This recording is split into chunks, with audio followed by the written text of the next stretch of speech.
Semuanya, kali ini aku Wahyu Nur Cahyo bersama Mas Santos di studio pribadi milik Mas Santos. Kali ini aku berkesempatan untuk bertemu Mas Santos menginterview hasil kerja atau karya seni yang telah Mas Santos lakukan. Oke, Mas Santos, untuk pertanyaan pertama nih, Mas Santos, perkenalkan diri dulu. Oke, perkenalkan nama saya Santos. Di sini saya sebagai seniman dan sekaligus saya sekarang mengelola art management pribadi.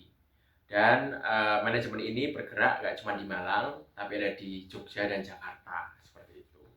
Kira-kira sudah berapa lama nih Mas Santos menggeluti art management ini? Kalau untuk art management sendiri, saya masih baru memulai untuk di Malang baru 2 tahun, dan untuk di Jakarta sudah berjalan sekitar 4 tahun gitu. Dan untuk kesenian sendiri sebagai seorang seniman, saya sudah dari 2015 sampai sekarang berkarya seni kayak gitu. Apa sih kesulitan dari seorang seniman dari tahun 2015 sampai 2024 yang Mas Santos alami? Kesulitannya tiap tempat tuh beda-beda ya. Jadi misalnya di Jakarta kita harus tahu problem pasarnya seperti apa. Kemudian kalau di Malang kita harus tahu background orang baru yang tidak mengenal seni, tapi kita bisa paparkan seni lewat berbagai program aktivasi, kemudian pameran, macam-macam. Dan kalau di Jogja lebih banyak kolaborasi dan bagaimana sih seni itu bisa dikolab dengan hal-hal yang misalnya kayak musik, dining, yang seperti itulah. Berarti bisa dikolaborasikan dengan hal lainnya ya Mas Yes, Santos betul, ya. betul, betul. Nah, apa sih pengalaman paling berkesan selama Mas Santos menyelenggarakan pameran? Pengalaman berkesannya itu ya, yang pertama kita dapat masa banyak ya, exposure banyak gitu, exposure-nya tinggi.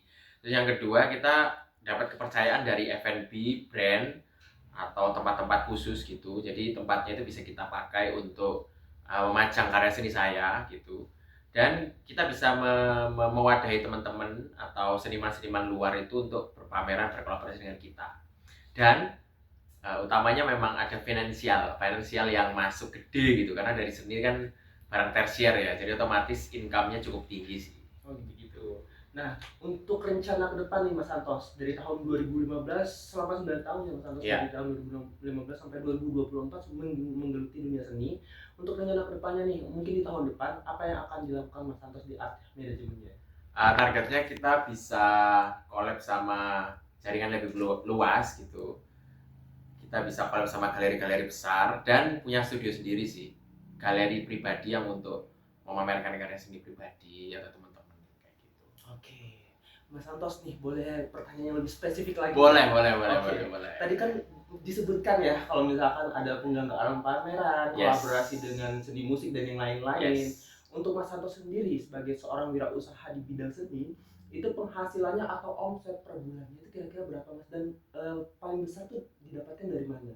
Oke, kalau untuk sebagai seorang seniman dan art management sendiri tidak pasti ya per bulan dapat berapa, tapi saya yakinkan bahwa setiap project itu kita selalu dapat target yang cukup besar sih, karena kita kan punya target untuk mau membawa masa gitu, otomatis kita juga punya pengajuan ke klien kita gitu.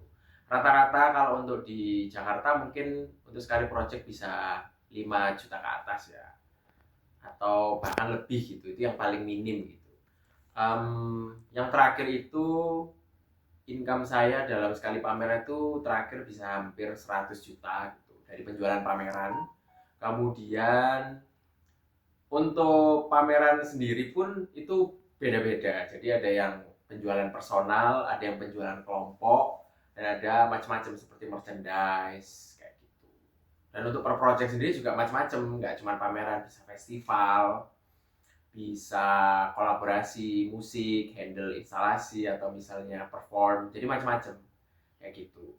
Dan untuk yang terbesar itu masih dipegang Jakarta sih, jadi sekali pameran bisa 100 sampai 115 juta gitu, dari itu penjualan lukisan gitu. Kalau untuk kecil-kecil ya sekitar personal aja 5 juta sampai 8 juta atau 10 juta itu sekali sekali kita berpameran gitu ya. Kalau misalnya sebulan gitu ya silakan dihitung sendiri. Sekaligus kan ada penjualan personal karya kan. Iya. Gitu. Kalau untuk karya paling mahal saya itu dipegang galeri. Itu untuk sekarang ukuran 2 meter itu di kisaran sekitar 25 juta. Itu 2 meter. Jadi beda-beda. Kita nggak bisa mengakumulasi per bulannya, tapi bisa saya rata-rata kalau saya kan pemasukannya nggak cuma dari satu gitu. Jadi saya membuka bisnis-bisnis yang lain kayak gitu. Wah keren ya, di usia Mas Santos yang terbilang masih muda ini ternyata dia sudah menghasilkan ratusan juta. Nah bagi Mas Santos sendiri nih, apa sih pesan dan kesan positif yang bisa Mas Santos sampaikan kepada anak muda di luar sana untuk terus berkarya? Yang penting tuh tetap terus berkarya, produktif dan aktif gitu. Jangan sampai masa muda kita itu dipakai itu hal yang sebenarnya itu nggak penting gitu. Jadi di umur saya 26 ini saya mau mencapai target-target yang harusnya bisa dicapai sama umur 30, 40, tapi saya coba sekarang bisa gitu. Kayak kita bangun studio, kita bangun manajemen sendiri.